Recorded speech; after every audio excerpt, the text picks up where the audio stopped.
So here's an interesting story that comes from The Hill. So this headline reads, it says, HHS chief dismisses quote Medicare for all as quote too good to be true.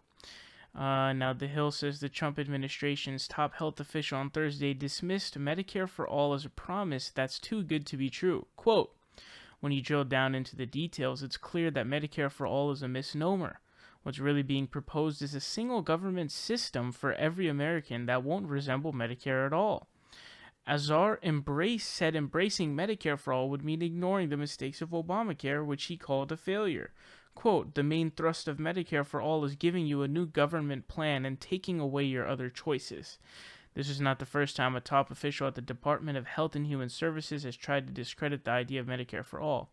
Centers for Medicare and Medicaid Services Administrator Seema Verma in July called it socialized medicine that would put seniors at risk. That's weird. That doesn't make any fucking sense whatsoever. But here's something interesting that they add in there too.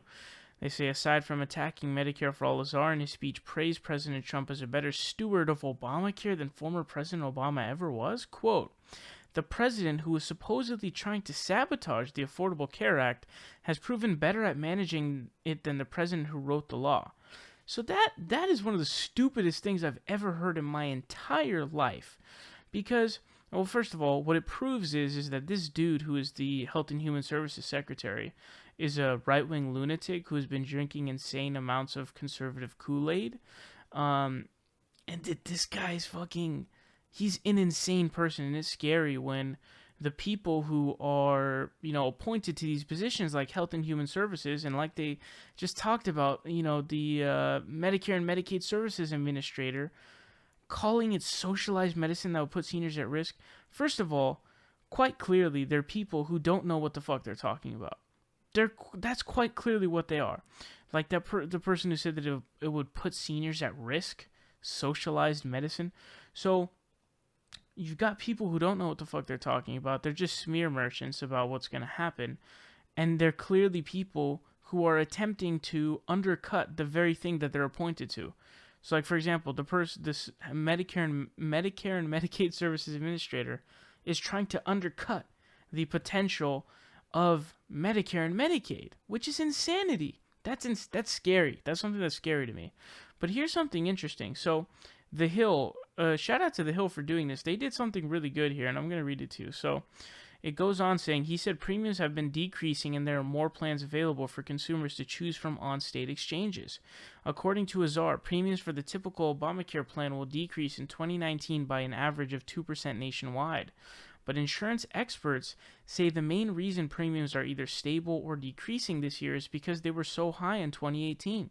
Insurers overpriced their plans this year, driven by the uncertainty over how the Trump administration would handle Obamacare.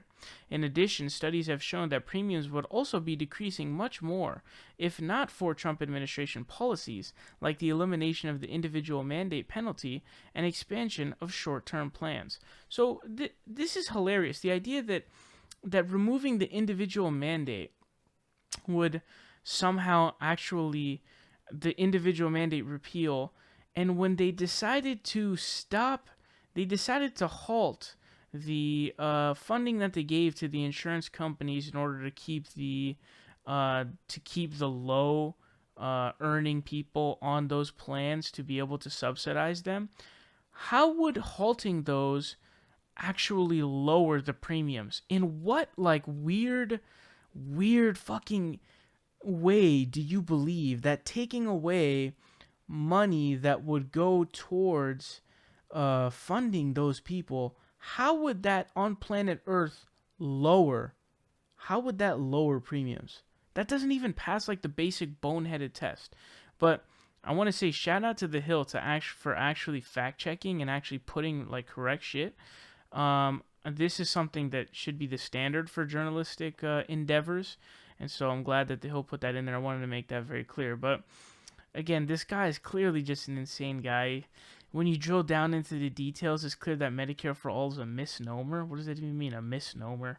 What's really being proposed is a single government system. What are you talking about, man? A single government system.